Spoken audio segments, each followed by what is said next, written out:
Bonsoir à toutes et bonsoir à tous. Dire à quelqu'un qu'on l'aime, ce n'est pas seulement dire ce que l'on ressent à un moment précis. Quand on dit « je t'aime », on donne une promesse. On dit « je t'aime » jusqu'à ce que je t'informe que je ne t'aime plus. Extrait de la bande dessinée « Il y a longtemps que je t'aime » signée Marie Spénal. Elle est l'invitée de LCR ce soir.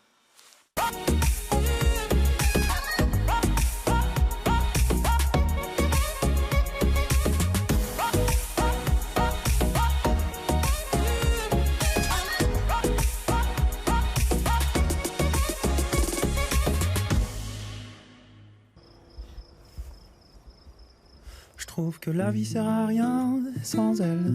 Et pourtant, ça me ferait pas du tout de bien qu'elle revienne. Pour autant, je sais que je vais beaucoup mieux, que c'est par là qu'il faut aller. Mais sans amour, je vais nulle part. Sans amour, je ne fais qu'errer. J'ai jamais fait de projet, jamais pris de pari, jamais passé même un été dans ma vie sans le cœur qui pèse, ou le cœur qui plaide, ou le cœur qui motive. J'ai jamais fait de projet, jamais pris de pari, jamais passé même un été dans ma vie sans l'amour qui rêve, ou l'amour qui pleure, ou l'amour qui ravive.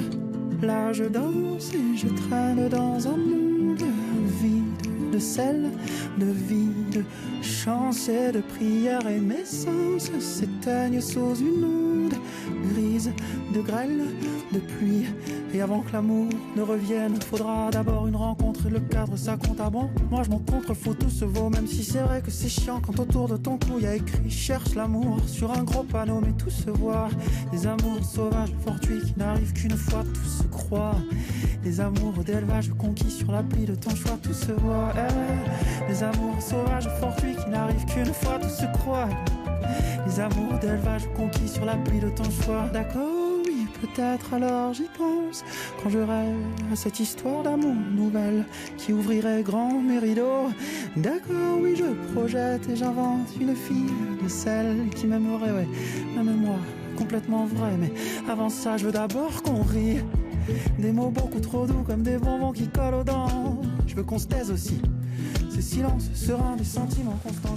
Ah, l'amour, toujours l'amour. Ben Mazué, évidemment, Les Jours Heureux, extrait. J'aurais pu passer... Bonsoir, Marie. Bonsoir.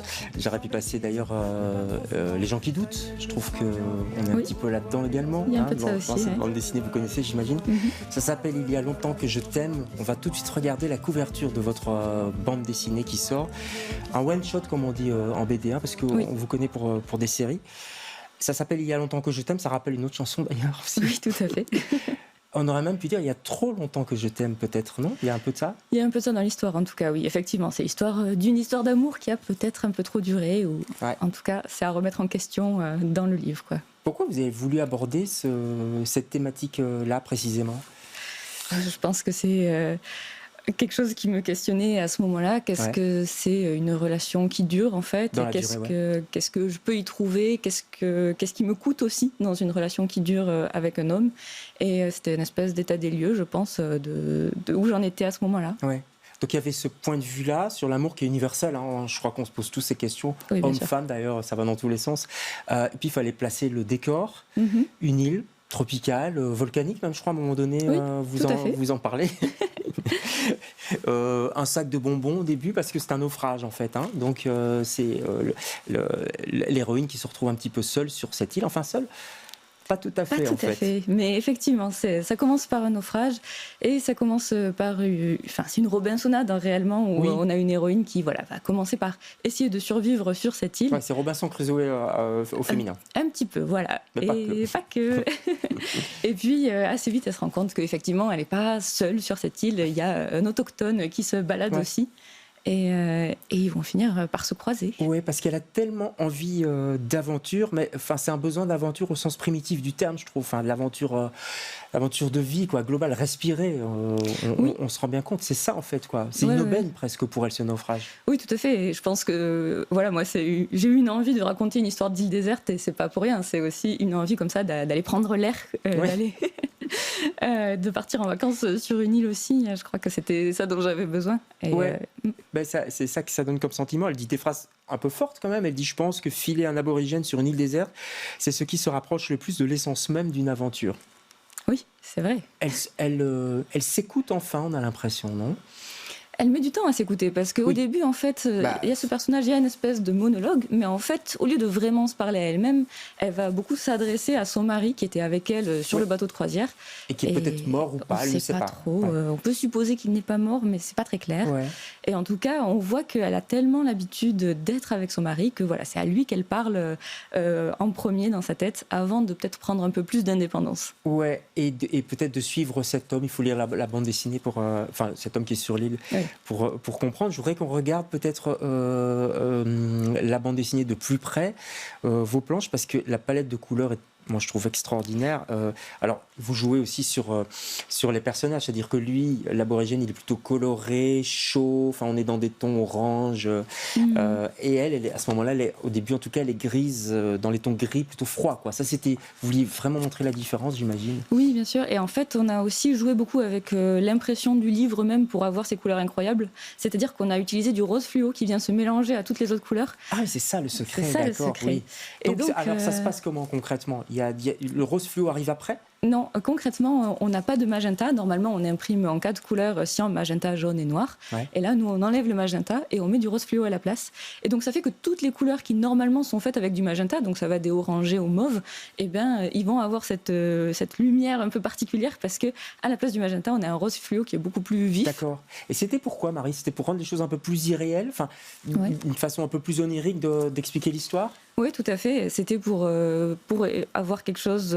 on ne sait pas exactement si c'est la vérité ou pas, donc on a des couleurs qui sont un petit peu alternatives. C'est aussi pour avoir quelque chose de lumineux. En fait, quand même, il y a cette idée d'exploration, il y a cette idée de se balader sur une île. Oui. Et moi, je voulais que les couleurs aient quelque chose d'immersif. Et donc, avec ce fluo, on peut beaucoup plus jouer sur les lumières et avoir des ambiances plus étonnantes aussi. Ouais, et ça marche. Et effectivement, tout est étonnant parce que c'est une île tropicale. On ne sait pas si elle existe ou pas, on s'en fout. C'est un peu l'île rêvée. Hein. Ouais. Mais il y a des animaux, il y a une faune et une flore très très importante aussi. Vous jouez là-dessus. Enfin là vous êtes amusée en tant que dessinatrice. Oui, c'est ça. Il y a aussi un plaisir de dessinatrice. Et en plus, c'est un livre qui parle aussi beaucoup de sensualité. Donc en fait, moi aussi, il faut que je m'amuse, il faut que je prenne du plaisir à dessiner. Oui. Et donc tout à fait, la végétation, c'était super d'improviser comme ça toutes sortes de plantes en permanence. Ouais, il y a le mythe du paradis terrestre, du paradis qu'on a perdu, peut-être aussi, non? Tout à fait. C'est presque une utopie en fait. Moi, je me suis un peu raconté une utopie sur qu'est-ce que ça pouvait être l'amour, qu'est-ce que ça pouvait être le couple avec un homme dans un univers idéal presque. Oui.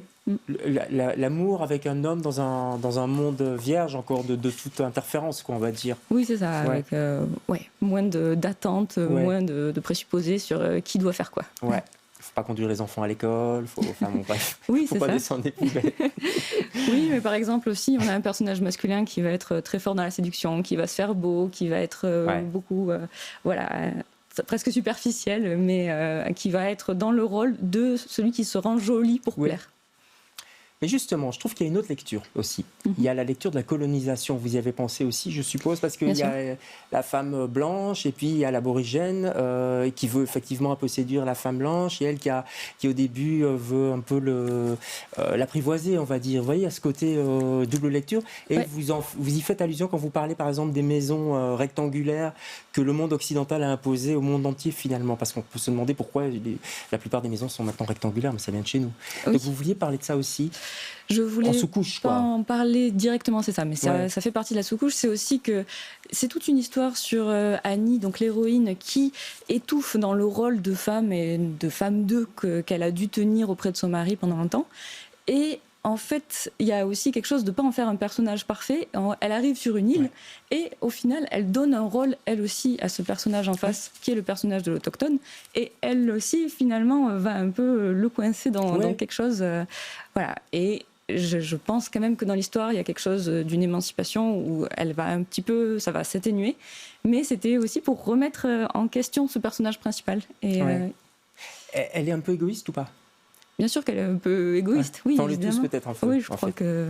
Et puis aussi, elle peut enfin l'être. En fait, il y a aussi quelque chose où elle peut enfin être égoïste dans le sens où elle est toute seule et où elle n'est plus une partie d'un couple. Elle peut se permettre d'être égoïste, en fait. Oui, c'est ça. Elle ne doit pas se plier effectivement aux injonctions qu'elle a subies, parce qu'elle a quand même subi, on le comprend, entre les lignes. On peut supposer que son mari a quand même quelque chose d'étouffant, pas forcément de manière volontaire, c'est pas un horrible personnage, mais il y a quelque chose de très étouffant chez lui, et il y a quelque chose de très étouffant dans cette vie qu'ils avaient à deux. C'est un très bel objet. Regarde, je le remontre parce que c'est vraiment magnifique. Je voudrais qu'on dise un mot de Nathalie Van Coppenoot de Casterman, avec qui vous avez travaillé. Comment elle vous laisse un peu libre cours? Comment ça se passe? Ouais, Nathalie, en fait, moi, je suis arrivée assez tard sur le projet. J'ai voulu vraiment écrire toute mon histoire de mon côté. Donc, j'avais tout mon découpage, tout mon scénario. Et je l'ai présenté à Nathalie qui a vraiment fort accroché à l'histoire et qui m'a dit allez, c'est parti. En plus, c'est quelqu'un qui est très encourageant, donc c'est super de travailler avec elle. On a besoin de ça quand on est autrice, d'un encouragement comme ça. Moi, en tout cas, j'ai besoin qu'on me dise vas-y, c'est super, continue. C'est ça qui m'aide, quoi. Un petit mot quand même sur si on peut juste en régie envoyer un visuel de votre série enfant. Wonky Ponky, c'est ça? Peut-être qu'il y a des gens qui... Je Wonder Pony. Pardon? Wonder Pony. Wonder Pony, Wonky Ponky, n'importe quoi. Je suis fatigué, c'est vendredi. Wonder Pony, là, c'était enfance. Vous allez continuer cette série ou pas? Ou elle est terminée?